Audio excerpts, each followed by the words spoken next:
a todos, muy buenas tardes. Estás en el programa Amor, Amistad y Reflexión de la Iglesia Cristo Viene de la Unión de las Asambleas de Dios. Mi nombre es Ariel Monroy, como siempre los voy a acompañar en el curso de este programa donde buscamos guiarlos y acompañarlos en el camino de nuestro Salvador Jesucristo.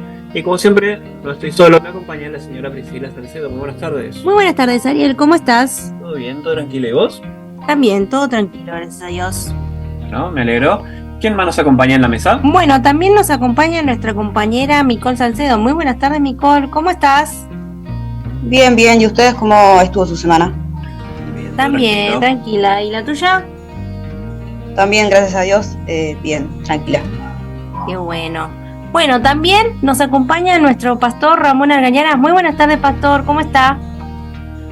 Bien, gracias a Dios. Buenas tardes a la audiencia también. Esperamos serle de bendición una vez más. Amén. Bueno, si se quieren comunicar con nosotros, ¿cómo tienen que hacer? Bueno, pueden comunicarse a través del 11 51 245 270, 11 51 245 270. O si no, tenemos otro vía de contacto que es al 11 23 93 7107, 11 23 93 7107. También tenemos una casilla de Gmail que es iglesiauad.belarga@gmail.com. Repito, iglesiauad.belarga@gmail.com. Recuerden que estamos en Spotify como Amor, Amistad y Reflexión y en otras plataformas de podcasts. Y también en Facebook nos pueden encontrar como Iglesia Cristo Viene de la Unión de las Asambleas de Dios. Recuerden que este programa puede también estar en YouTube, pero lo van a encontrar a través de el canal personal de nuestro conductor, que es Ariel Monroy. Así lo pueden encontrar. Y nuestro pastor también tiene su propio canal de YouTube, que es Pastor Ramón Argañaras UAD Banfield, que también pueden escuchar ahí las predicaciones que él va subiendo semana a semana. Así es. Bueno, en el transcurso del programa de hoy vamos a hablar acerca de la predeterminación de Juan Calvino.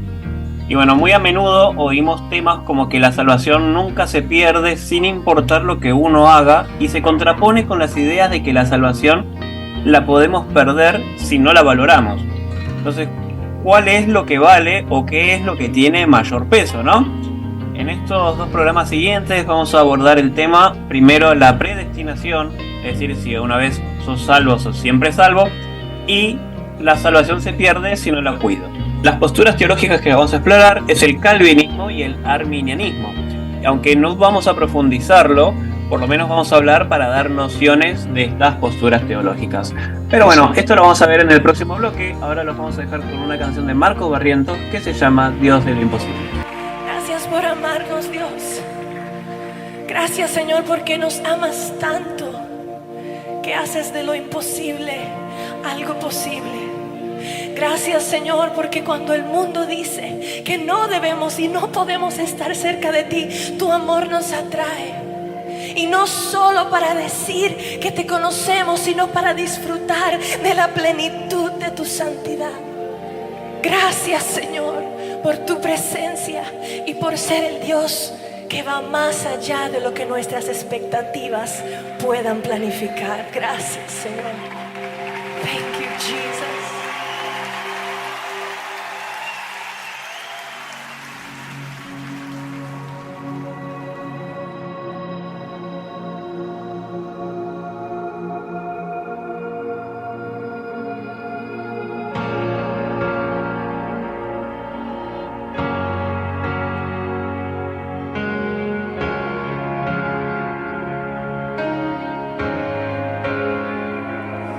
Jesucristo, reinas con poder, soberano, victorioso Rey. Ni la muerte pudo detener tu poder para vencer. Dios de lo imposible, te adoramos, eres invencible, soberano, tuya es toda la gloria, tuyo es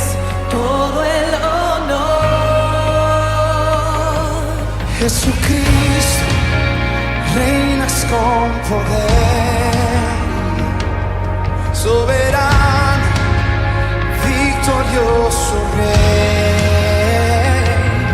Ni la muerte pudo detener tu poder para vencer.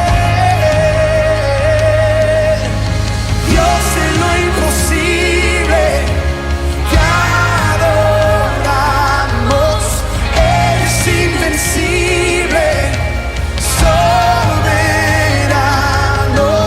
tuya es toda la gloria, tuyo es todo el honor, tuya es toda la gloria, tuyo es todo el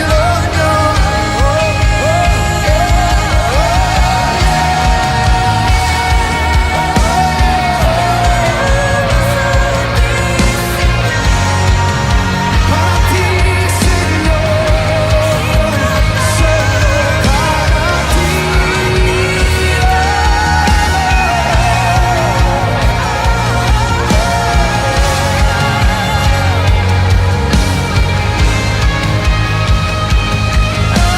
Dios de lo imposible, te adoramos, eres invencible, soberano, tuya es toda la gloria, y tuyo es todo el honor. Dios de lo imposible, te adoramos, eres invencible, soberano, tuya es toda la gloria, y tuyo es todo el honor. Dios de lo imposible, por siempre y siempre eres invencible, soberano, tuya es toda la gloria. Vamos, dilo, tuyo es todo el honor, tuyo es todo el honor. Declara, tuya es toda la gloria, y tuyo es todo. Con todas tus fuerzas vamos a cantar, tuya es toda la gloria,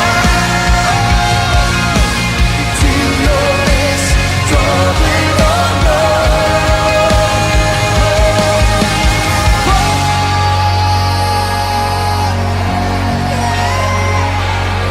al único digno,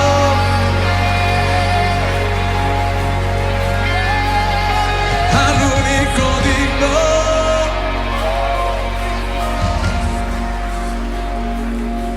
al Cordero inmolado, que rompió el poder de la muerte, que rompió las cadenas de maldad,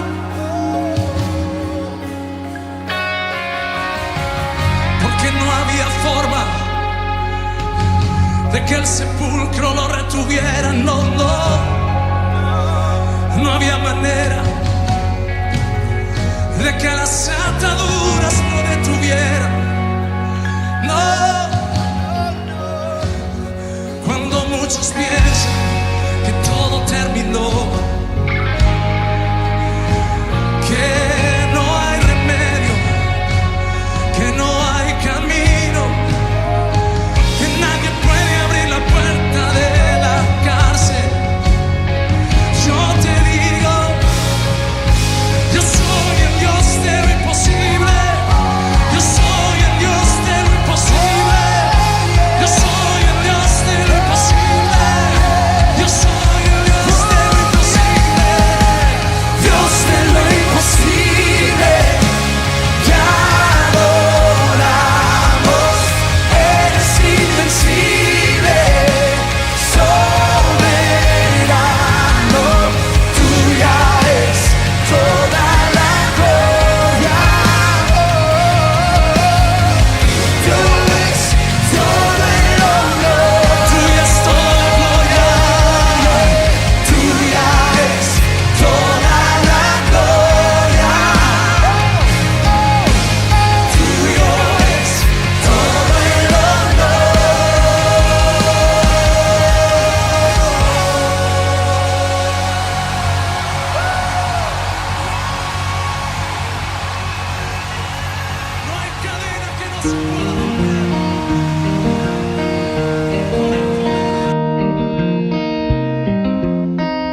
Bueno, acabamos de escuchar la canción Dios de lo Imposible de Marcos Barriento y le vamos a dar el paso a nuestra compañera Micol, que va a iniciar con este programa hablando de la biografía de Juan Calvino. Micol. Sí, Juan Calvino nació el 10 de julio de 1509 en Nogent, Francia. Era hijo de Jean Lefranc y Gerard Cauvin. Cauvin era un abogado que trabajaba con el gobierno y con la Iglesia Católica Romana del país. Y su hijo fue un teólogo y filósofo considerado como uno de los formadores de la Reforma protestante, y como Reforma se conoce al cristianismo iniciado en Alemania por Martín Lutero, quien también fue un teólogo y filósofo. Además, Calvino publicó la Biblia de Ginebra francesa, la cual era una versión protestante de la Biblia francesa de la época. Y desde muy chico se mostró bueno en sus estudios acerca de Dios. Ya desde sus primeros estudios se fue perfilando hacia la teología. Fue al College de la Marche y al College Montaigne, donde fueron además Erasmo de Rotterdam y Ignacio de Loyola. Erasmo fue un teólogo y filósofo, y Ignacio un soldado y sacerdote. Y el padre de Calvino, como quería que siguiera sus pasos, lo llevó a la Universidad de París para que estudie Humanidades y Derecho. Y en 1532 se doctoró en Derecho en Orleans. Mientras estudiaba, también tenía contacto con las ideas reformistas de Lutero. Y tan solo con 22 años publicó un comentario sobre el de Clementía del filósofo Séneca. Esto fue demostrando su capacidad a su corta edad para plasmar su pensamiento y también lo erudito que era en el tema. Él contaba con un conocimiento amplio sobre teología.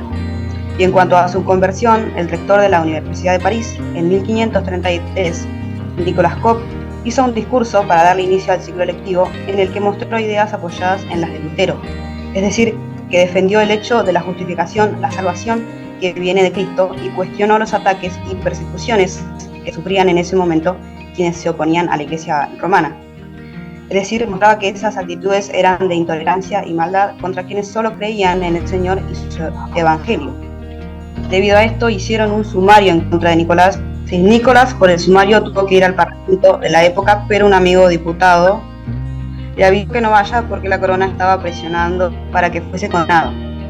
El parlamento en esa época era una corte superior de justicia, así que tanto Calvino como Nicolás huyeron de París, y como tenía el punto de vista de Lutero, Juan también negaba la autoridad de la Iglesia de Roma por derecho divino, negaba la sucesión apostólica desde el apóstol Pedro y daba suma importancia a la Biblia como única regla de fe y conducta, destacando la salvación, la justificación del ser humano por gracia.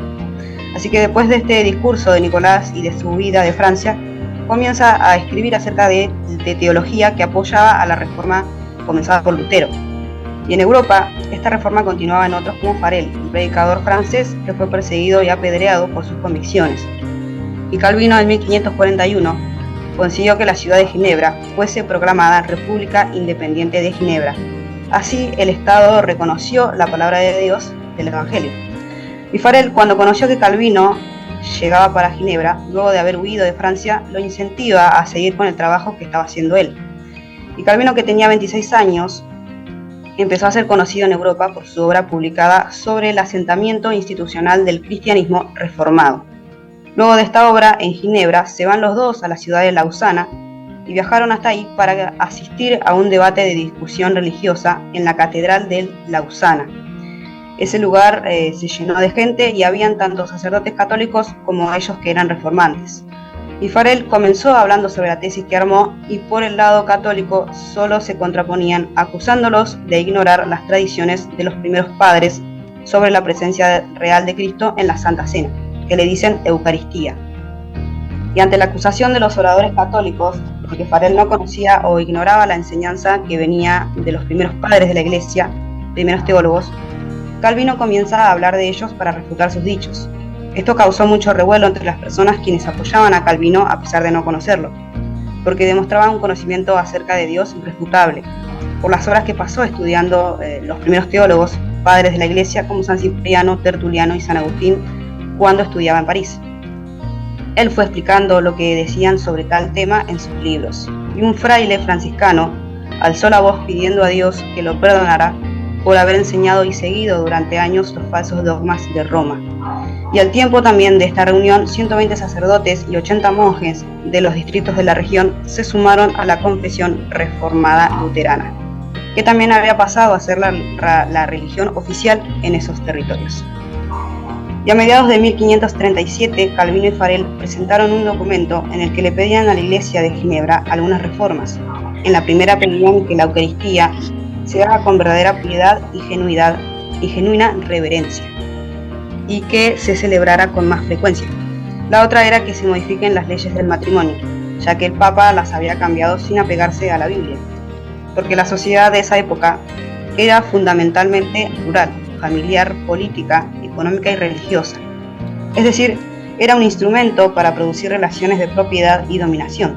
Estaba basada en deberes tradicionales impuestos por la burguesía y la religión, donde prevalecían los intereses políticos y económicos antes que la realización personal de cada uno. Así que la mujer era considerada propiedad del varón y los chicos tenían que trabajar desde muy chicos. Y debido a matrimonios arreglados por los padres, familia, también había mucho adulterio. Y Lutero propuso, apegado a los textos bíblicos, la desacralización del matrimonio, dejar de considerarlo como requisito para la salvación, para que sea visto como una muestra simbólica del mensaje del Evangelio, y además para que sea entendido para todos los hombres, para eliminar la idea antibíblica que el celibato es un estado superior de santidad. Así se construye el modelo familiar que había sido alterado, en el cual la esposa es ayuda idónea del marido y su matrimonio se tomaba como ejemplo del amor sacrificial de Cristo por su iglesia, para que la familia sea como un espacio íntimo y protegido, separado de las injerencias externas, con una orden moral según principios bíblicos. Y otra de las cosas que pedían eran que los niños fueran enseñados por sus padres acerca de la palabra de Dios, y que en ciertas ocasiones los pastores vieran si iban entendiendo o no, y que el pueblo participara en la adoración cantando salmos en la iglesia, ya que en esa época no lo hacían y tampoco entendían el latín cantado por los sacerdotes. El consejo aceptó esto, pero no el asunto de la excomunión, lo que sería poner a alguien fuera de la comunión católica. Los magistrados no querían modificar este asunto, y como la tensión entre Calvino y Farel y el consejo de la ciudad aumentaba, le pidieron que dejasen de predicar, pero ellos no hicieron el caso y también se negaron a administrar el sacramento, por lo que el consejo decidió expulsarlos de Ginebra. Y el sacramento son las celebraciones católicas como el bautismo, la confirmación, la Eucaristía, la penitencia y reconciliación, la unción de los enfermos, el orden sagrado y el matrimonio. Estos son considerados para facilitar el camino a la salvación del alma. Así se santifican ciertos momentos cruciales ritualizados a lo largo de la vida de cada persona. Si bien Calvino y Farel fueron expulsados, continuaron predicando y escribiendo. Hoy en día se pueden conocer muchos de los sermones de Calvino porque quienes lo escuchaban los escribían en taquigrafía para guardarlos. Y finalmente él murió a los 54 años en 1564 y sus restos quedaron en el cementerio de los Reyes de Ginebra. Bueno, acá tenemos una primera etapa de lo que va a ser el programa del día de hoy.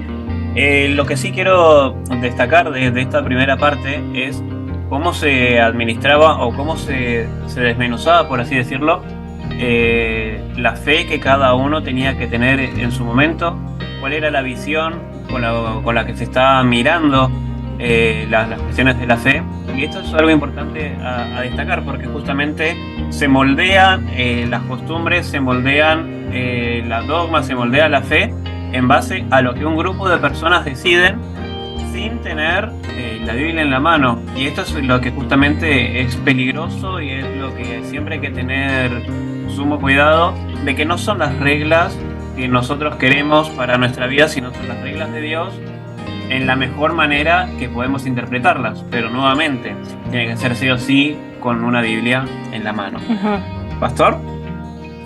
Sí, adhiero a lo que mencionas, porque desde que uno tiene uso del conocimiento de la historia de la Iglesia, siempre se procuró dar la explicación más clara, más concisa, más precisa.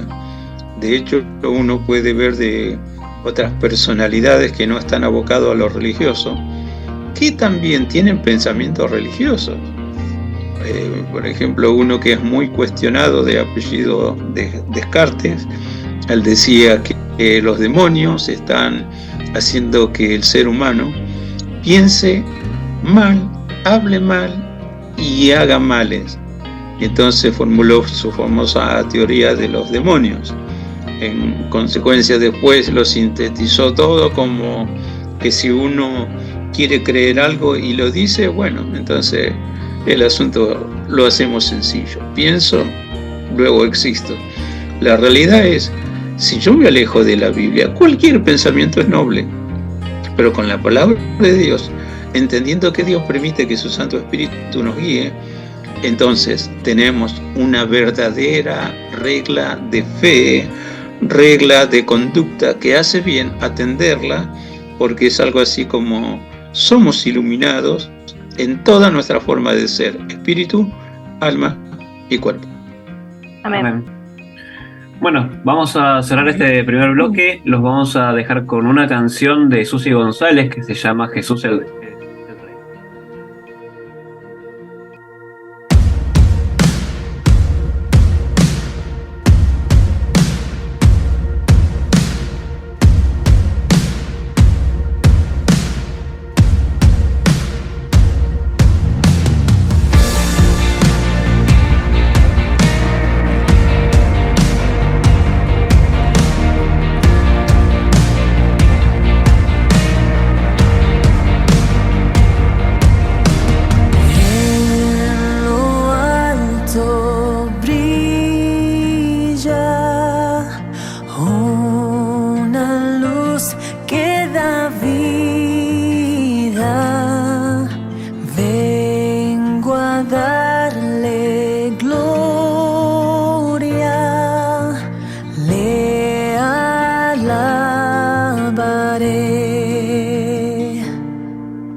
al Dios eterno. Aleluya, gloria al Cordero.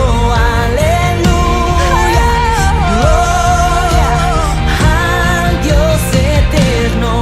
Aleluya, gloria al Cordero. Aleluya, gloria, Dios reinará. Con mi canto adoraré a Jesús, Él es mi Rey. Mi corazón entregaré, su nombre levantaré, su nombre levantaré.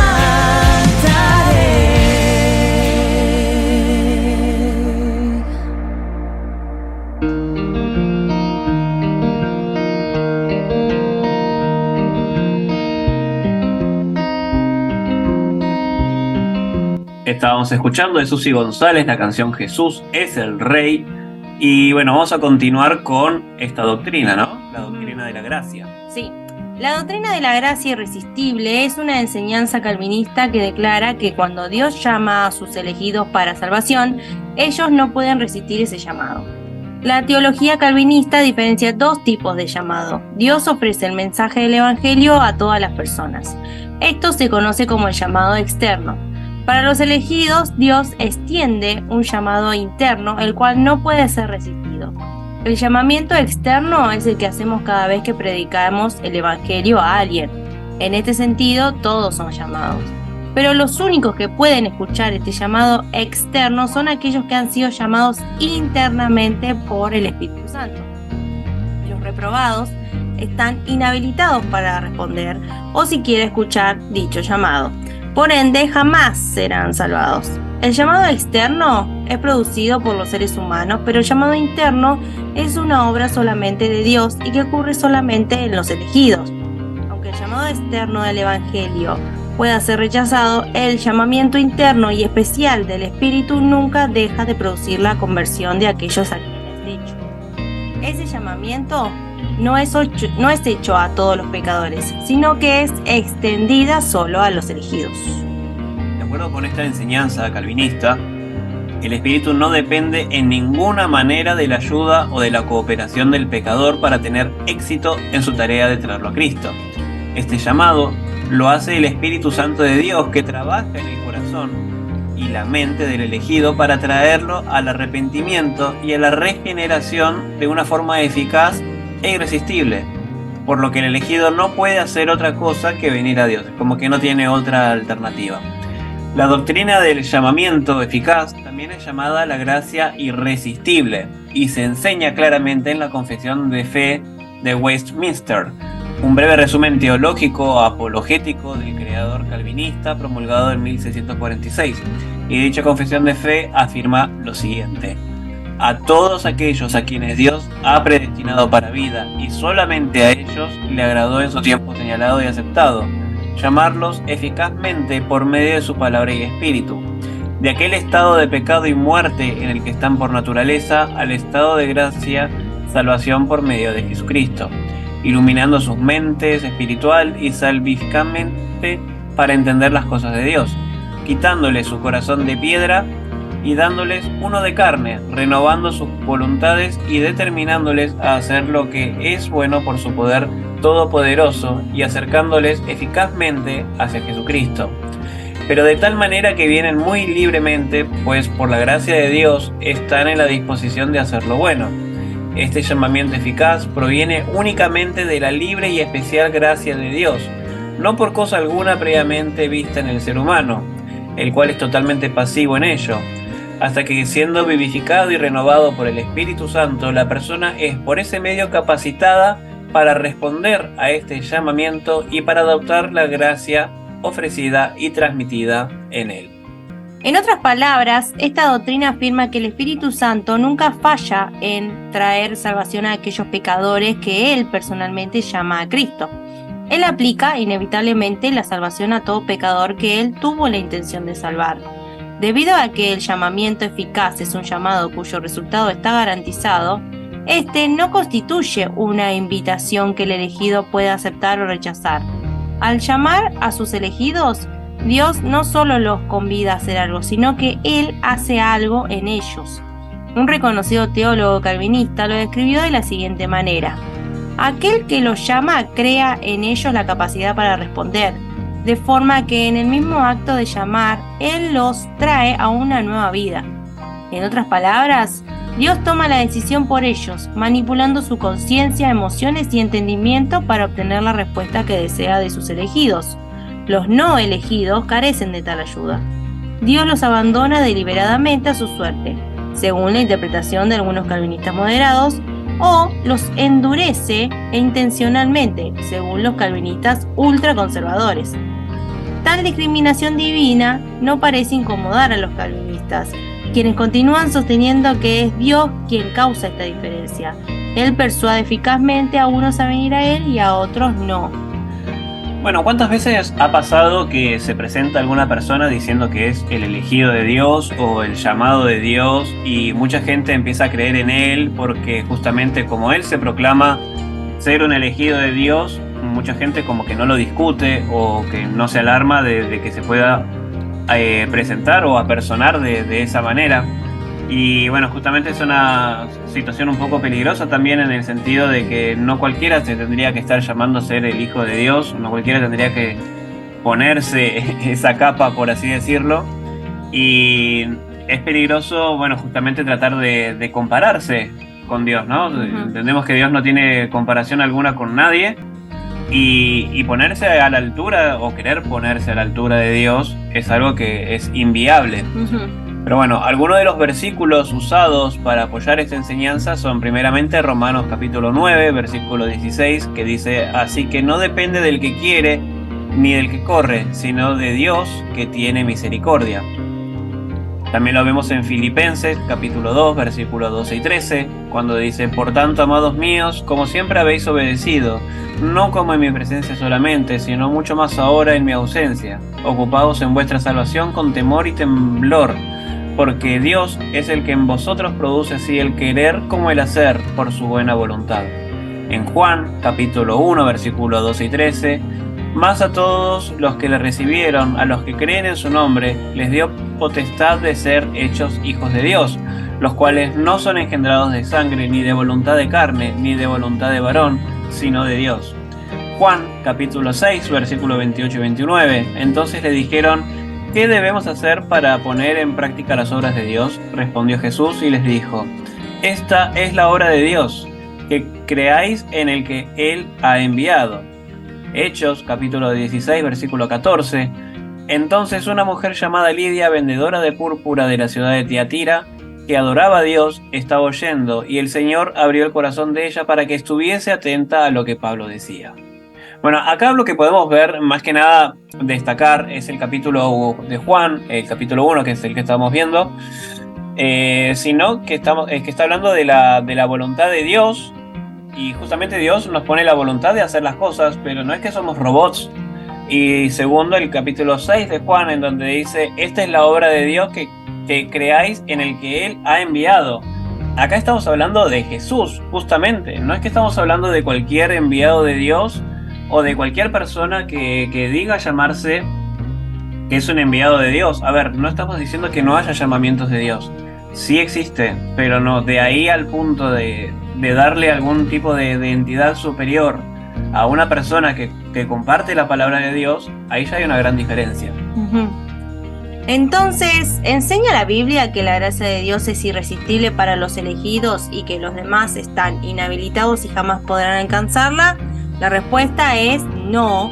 Tal interpretación del texto bíblico es errónea. Ciertamente tampoco se origina del pensamiento apostólico ni se fundamenta en las enseñanzas de la iglesia primitiva. Estudiar el verdadero origen de dicha enseñanza es indispensable para refutar su validez. Todo el mundo que oye el Evangelio es llamado a la fe en Cristo, no solo externamente, sino también internamente. El Espíritu habla a cada corazón, haciendo todo lo posible para persuadir al pecador a confiar en Cristo. Sin embargo, los pecadores son capaces de resistir el Espíritu Santo y no van a ser regenerados a menos que y hasta que se arrepientan. Para decirlo de otra manera, la aplicación del Espíritu de la obra salvadora de Cristo está condicionada a la aceptación previa del pecador del Evangelio. El Espíritu Santo no puede impartir nueva vida espiritual a menos que el pecador esté dispuesto a recibirla. No obstante, debe entender que la gracia de Dios es el comienzo, la continuación y el cumplimiento de todo lo bueno, incluso en la medida de que por sí mismo el hombre regenerado, sin la precedencia o la asistencia, el despertamiento, seguimiento y la gracia cooperativa no puede pensar, desear ni hacer el bien, ni resistir cualquier tentación al mal. De modo que todas las buenas acciones o movimientos que pueden ser concebidos deben ser atribuidos a la gracia de Dios en Cristo. Sin embargo, con respecto al modo de operación de esta gracia, esta no es irresistible, puesto que ha sido escrito concerniente a muchos que estos han resistido al Espíritu Santo. En contraste con dicha herejía humana, la palabra de Dios brinda repetidas garantías de que el amor de Dios, su gracia y perdón son para toda la humanidad. En Nehemías capítulo 9, versículo 17 nos dice: No quisieron oír ni se acordaron de tus maravillas que habías hecho con ellos. Antes endurecieron su cerviz y en su rebelión pensaron poner caudillo para volverse a su servidumbre. Pero tú eres Dios que perdona, clemente y piadoso, tardo para la ira y grande en misericordia, porque no los abandonaste. En Nehemías capítulo 9, versículo 31 continúa: Mas por tus muchas misericordias no los consumiste ni los desamparaste, porque eres Dios clemente y misericordioso. En Salmos, capítulo 86, versículo 15, nos dice: Mas tú, Señor, Dios misericordioso y clemente, lento para la ira y grande misericordia y verdad. En Joel, capítulo 2, versículo 13, rasgad vuestro corazón y no vuestros vestidos y convertíos a Jehová vuestro Dios, porque misericordioso es y clemente, tardo para la ira y grande misericordia, y que se le duele del castigo. En Jonás, capítulo 4, versículo 2, nos dice: Y oró a Jehová y dijo: Ahora, oh Jehová, ¿no es esto lo que yo decía estando aún en mi tierra?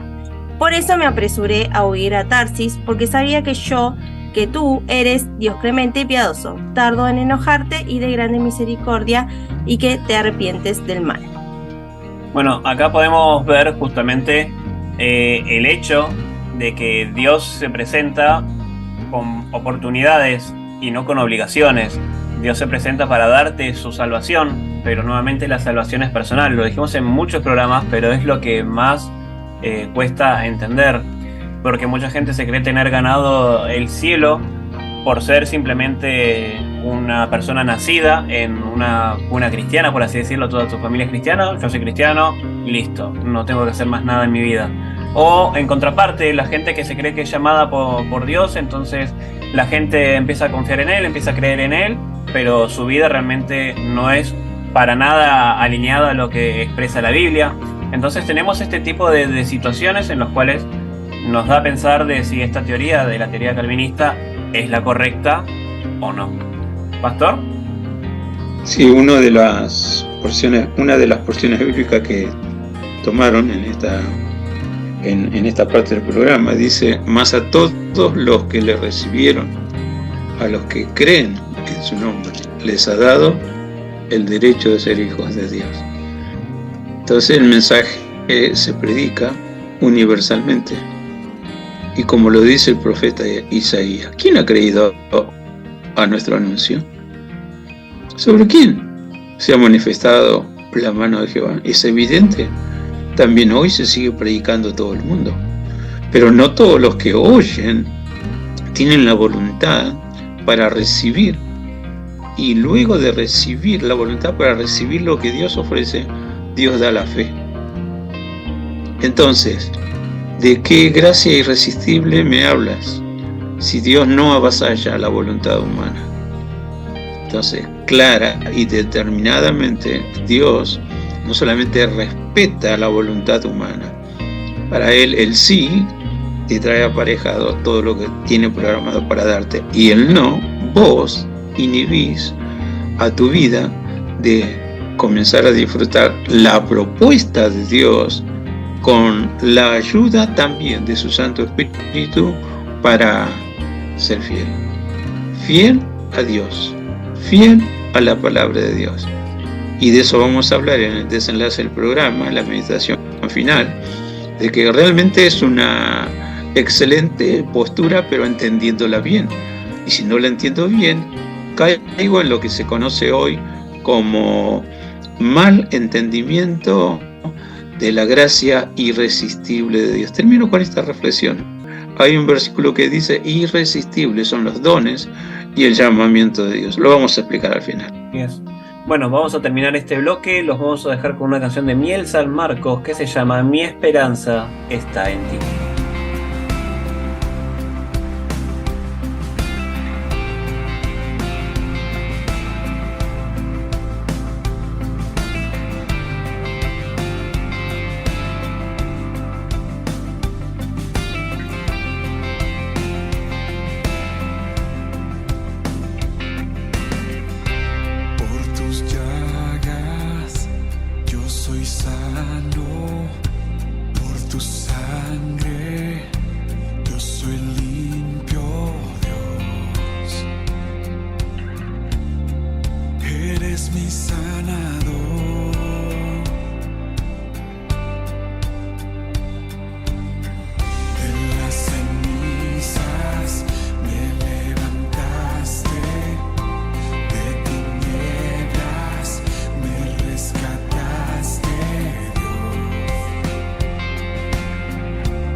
confianza está solo en ti. Mi confianza está solo en ti. Solo en ti. Mi Salvador. Mi confianza está solo en ti. Mi confianza está solo en ti. Mi confianza está solo en ti. Solo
confianza está solo en ti.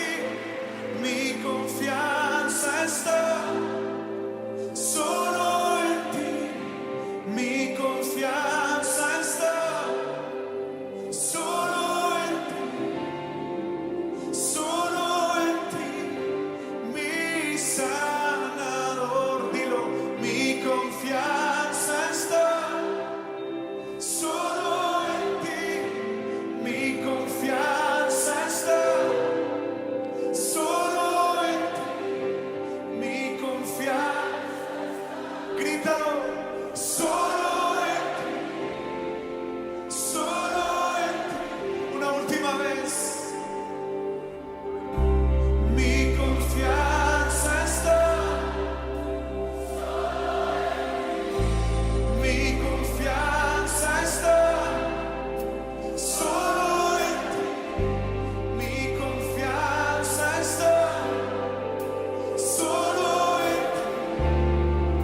Solo en ti. Mi sanador. La mano sanadora del Todopoderoso está aquí.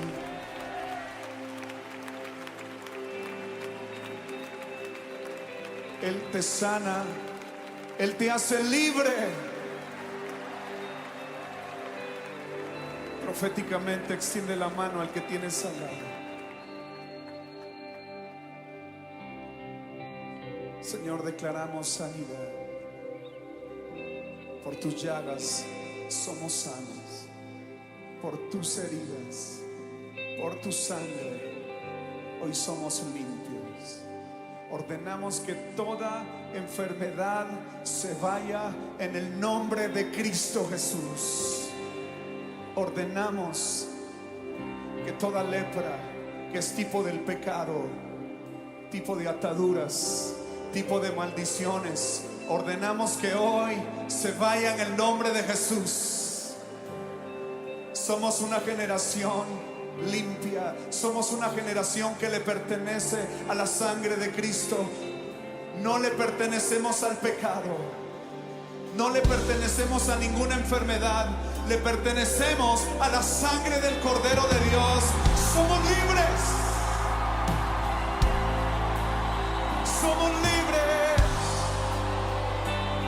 Yo quiero que estos segundos tú declares sanidad sobre tu casa, sanidad sobre tus hijos, sanidad sobre esos jóvenes que tal vez hoy están heridos, que tal vez le fallaron a Dios, que tal vez se sienten fracasados, tal vez aquellos jóvenes que nadie da nada por ellos. Hay alguien que lo dio todo por ti. Se llama Cristo Jesús. Hay perdón, hay sanidad, hay restauración en el nombre que es sobre todo nombre.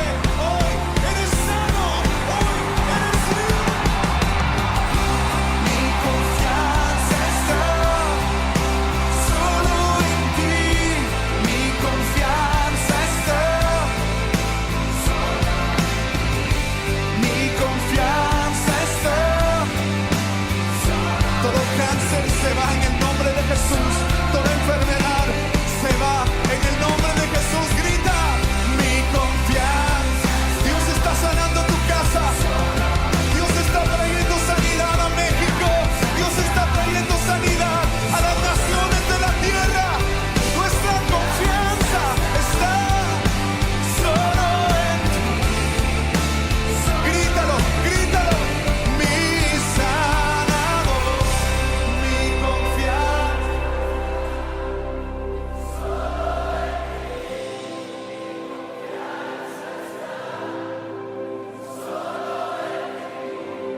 Mi confianza está solo en ti, solo en ti, mi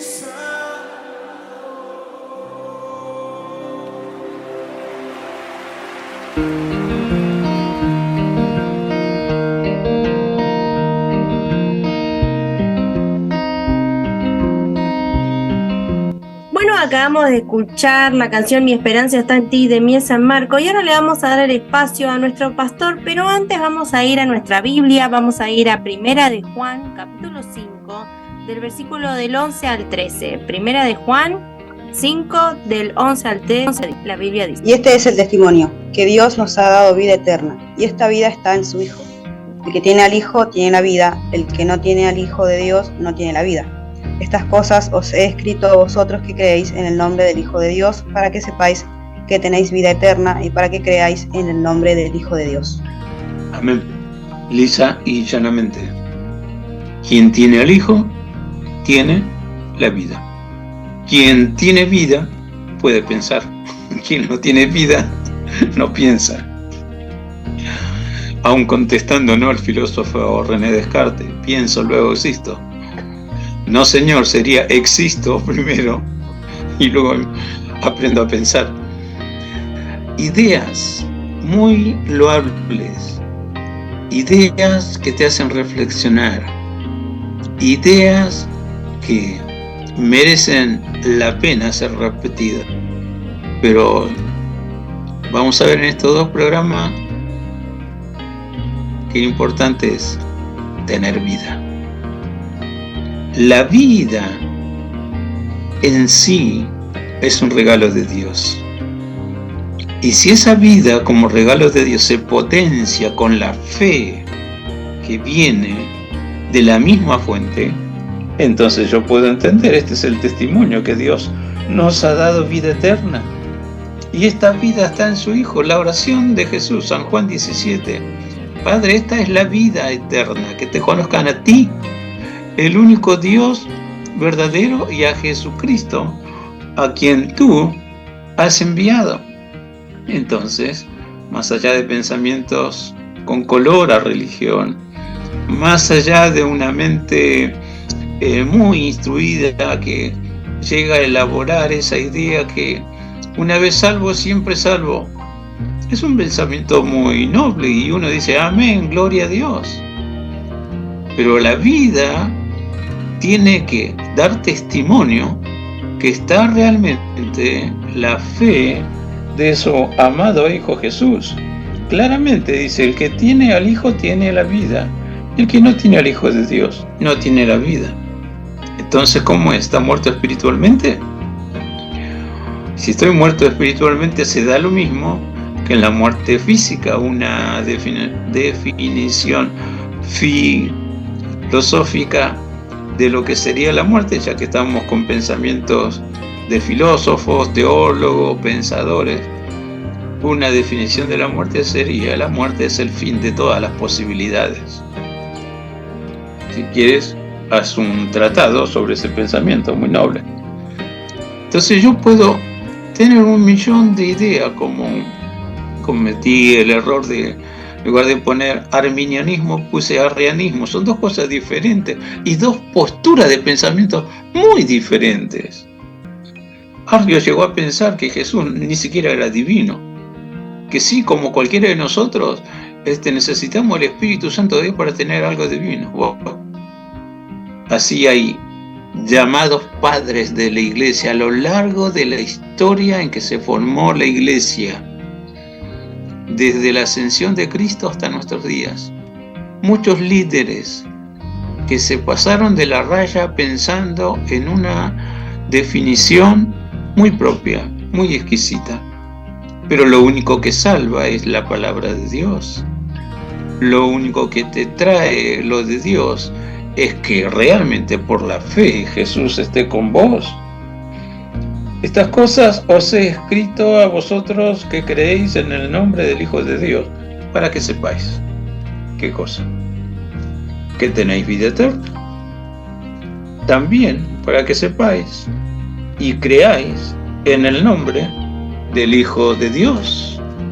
En el Antiguo Testamento, la voz de los profetas, donde Dios se compromete a revelar su nombre, extender su mano y mostrarte que todavía sigue siendo Dios, hacedor de maravillas. ¿Qué dice Juan? Las cosas escritas en la Biblia, en lo referente a Jesús, para que sepamos si tenemos o no la vida de su Hijo Jesús, la fe, y sigue el poder, sigue la gloria y sigue las acciones que Dios preparó de antemano para que anduviésemos en ella. Entonces vamos a ver algunos pensamientos afines a la idea de la gracia irresistible. Si realmente la gracia de Dios está adentro, entonces busco el querer hacer, y busco realmente que eso, tanto en el querer como el hacer, sea para la gloria de Dios. No van las palabras solamente, no van los pensamientos solamente. Pensamientos nobles tiene todo el mundo, pero acciones nobles es lo que marca la diferencia.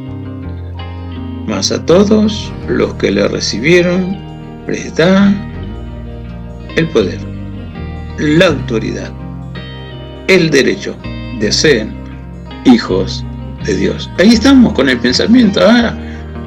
¿Es cierto que una vez que acepté al Señor no importa lo que haga, igual voy al cielo? Cuando es una pregunta, hay 1.000.000 de respuestas. Pero cuando vives la realidad, te puedo hablar con conocimiento de causa. Gente que viene desesperada a una consulta pastoral porque se mandó algo que él sabe que no está en la Biblia. ¿Y qué le produce ese temor de saber si perdió la gracia irresistible de Dios y si es ahora un reo para ser condenado y para estar con Satanás por la eternidad? ¿Qué le produce? Por eso dije, pensamiento puede ser muy lindo, muy loable, muy atractivo, pero no sirve si la vida va por otro lado. En los tiempos que Calvino ideó esta hermosa doctrina, como ya Micol presentó, también le interesaba que de acuerdo a la Biblia se marquen otras acciones. Y era evidente que en ese tiempo, porque la historia lo dice, la historia religiosa y la historia secular, que lamentablemente los directivos de esa llamada iglesia oficial era igual o peor que los políticos de esa época. Y había corrupción, y había venta de favores divinos, para que no importa lo que hagas, total, vos pagaste un favor divino, depositaste tu dinero con fe en la iglesia que te administró eso, que en su tiempo se supo llamar como indulgencia. No importa lo que hagas. Una vez salvo, siempre salvo. ¿Y dónde está eso en la Biblia? Y no es muy diferente ahora con tantos grupos religiosos pseudoevangélicos que hasta te venden la unción del Espíritu Santo o te venden el aceite bendecido para la unción o la luz que te alumbra con la bendición del cielo o la sal que te purifica el alma y el cuerpo. ¿Y cuál es la diferencia entonces? Entonces volvemos. El pensamiento puede ser muy noble, puede tener color a evangelio, pero si la vida dice otra cosa, entonces no me interesa oír nada con color a evangelio. Me interesa lo que Dios me enseña en su palabra. Quien tiene al Hijo, tiene vida. Y uno puede honrar la palabra de Dios y al Dios de la palabra, que la primera gran tarea de cada redimido es ir por todo el mundo y predicate el evangelio. Y te dice ya en esa orden, y el que creyere será salvo. ¿Se entiende? Y estas señales seguirán a los que creyeren. ¿Qué señales?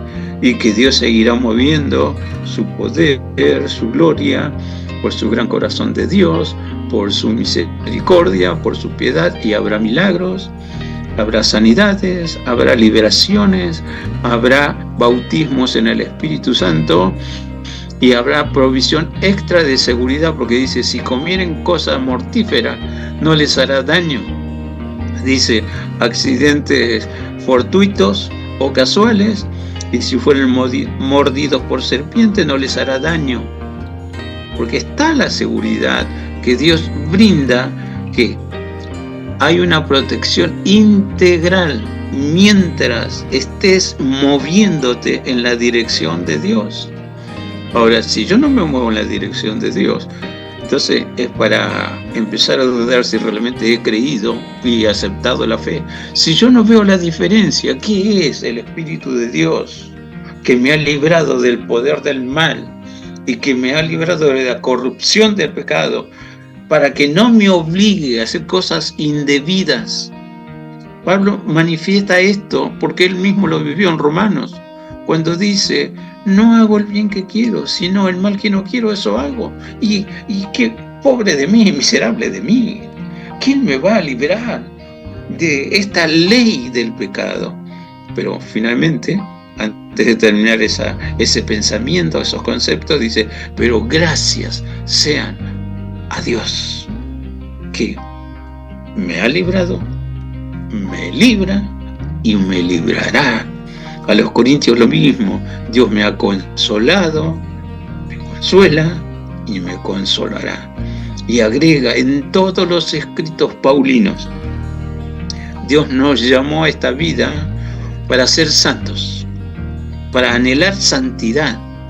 Y todavía se discute quién escribió el Tratado de los Hebreos, pero da allí la tónica, lo más sobresaliente: seguid la paz con todos y la santidad, sin las cuales nadie verá al Señor. Volvemos: quien tiene al Hijo tiene la vida.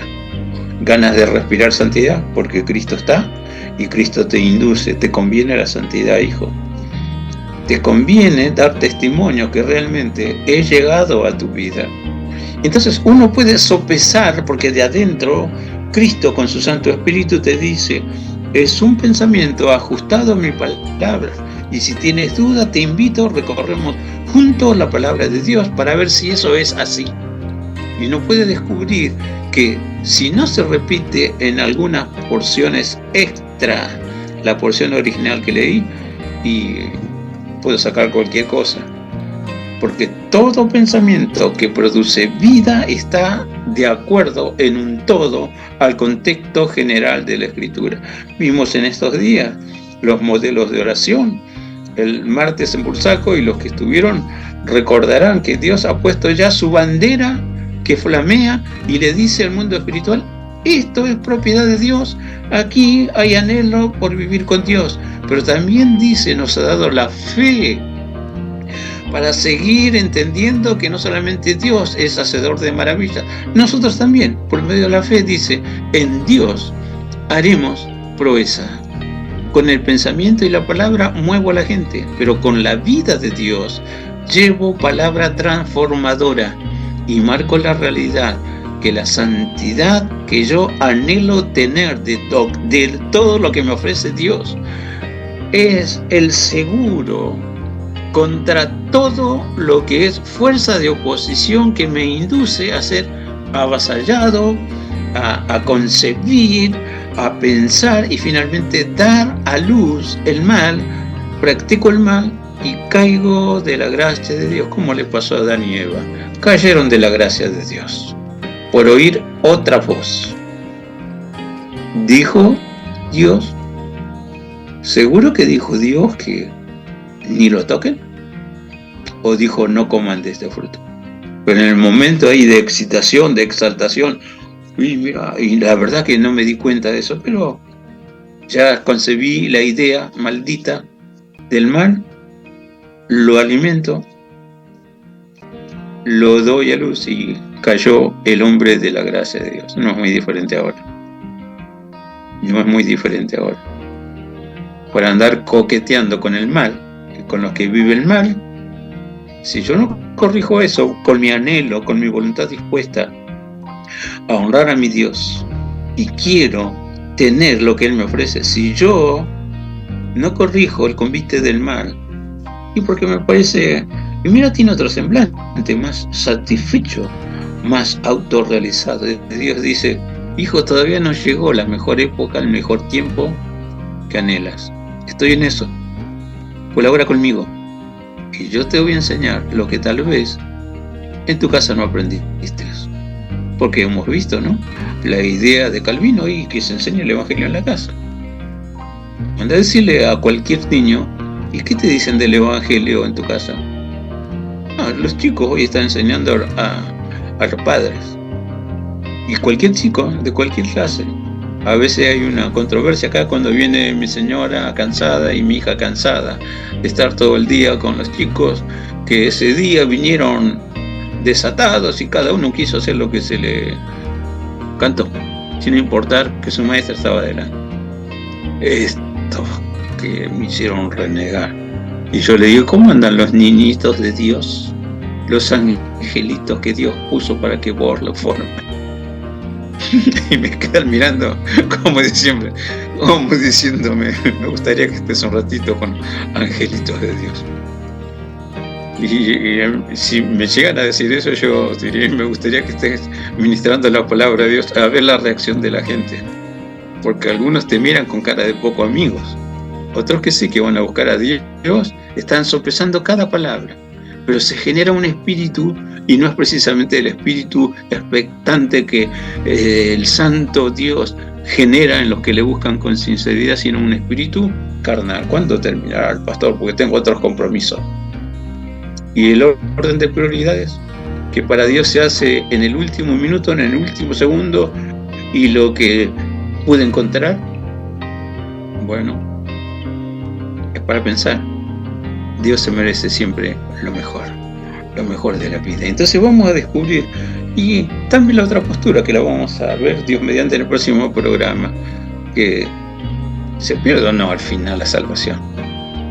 Cada uno se responde, porque cuando haces algo para Dios, adentro tuyo hay un testimonio, el testimonio de Dios que te dice, bien hijo, es lo que he esperado de vos. Pero cuando te mandas algo que no es bíblico, sin nombrar qué cosa, pero no es bíblico, tienes un reproche interno que hasta no lo charles con Dios, no estás tranquilo. Es evidente, somos un equipo con Dios, pero ¿funciona el equipo como Dios quiere o como yo quiero? Es una pregunta.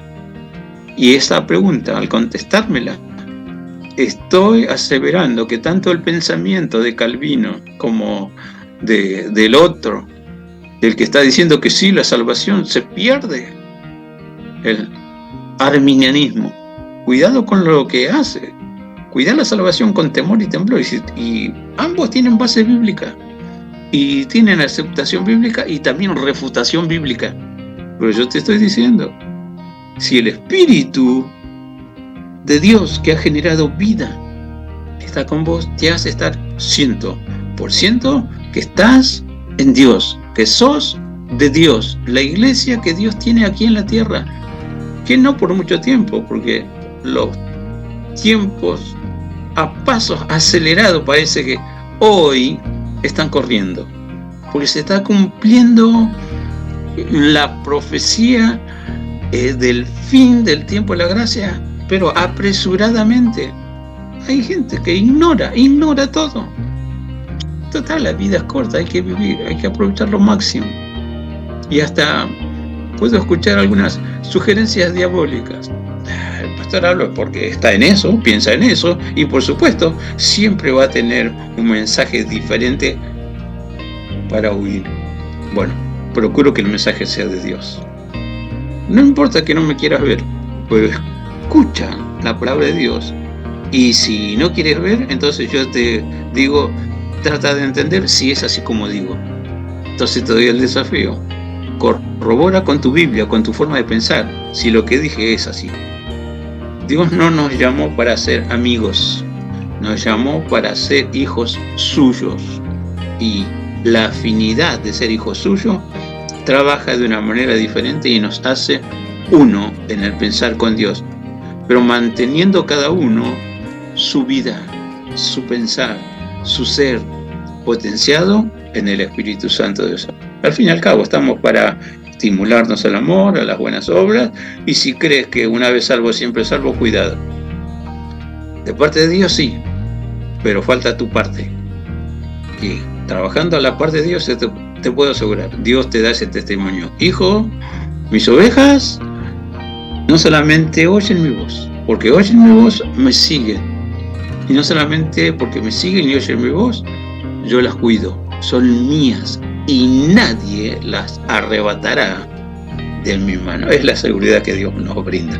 Entonces es loable, por lo menos oír el ABC de los pensamientos de los primeros padres de la iglesia, los primeros pensadores, primeros filósofos y teólogos con orientación evangélica. Es loable entender. Pero el que es importante, termino con los versículos que iniciamos. Quien tiene al Hijo tiene la vida, y teniendo la vida conozco si estoy o no en el verdadero. Bendiciones, abrazo virtual para todos. Bueno, gracias. Bueno, vamos terminando este bloque y también este programa. Nos vamos despidiendo. Entonces, Sí. hasta la semana que viene, Nicole. Dale, hasta la semana que viene. Tengan una buena semana.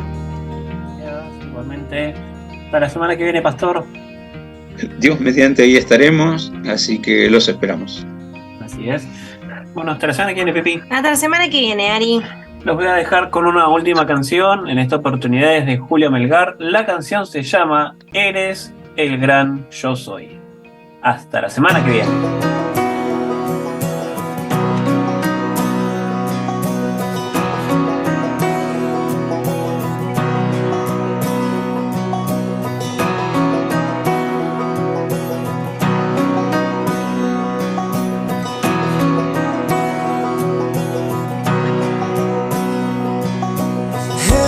Eres el gran yo soy, eres por siempre rey. La tierra tiembla ante tu poder, no hay nadie como tú. Oh, oh, oh, oh.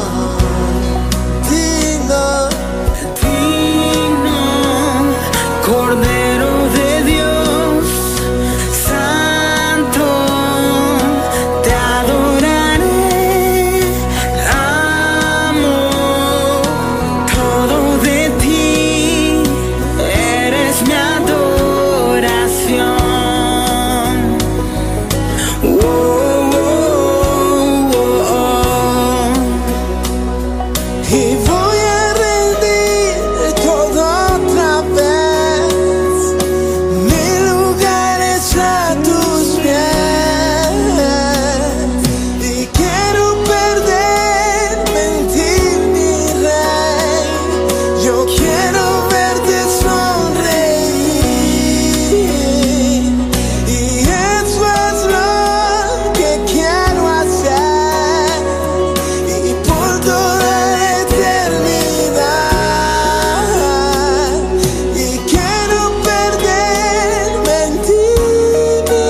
promesa que yo he hecho y que he venido una y otra vez.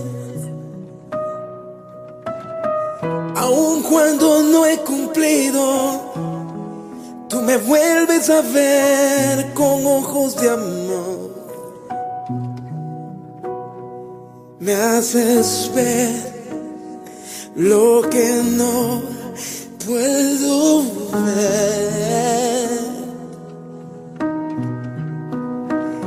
Y una y otra vez vuelves a hacer que todo tome rumbo a tu voluntad. Levantas a aquel que corre a ti, que vuelve a confiar que todo estará bien.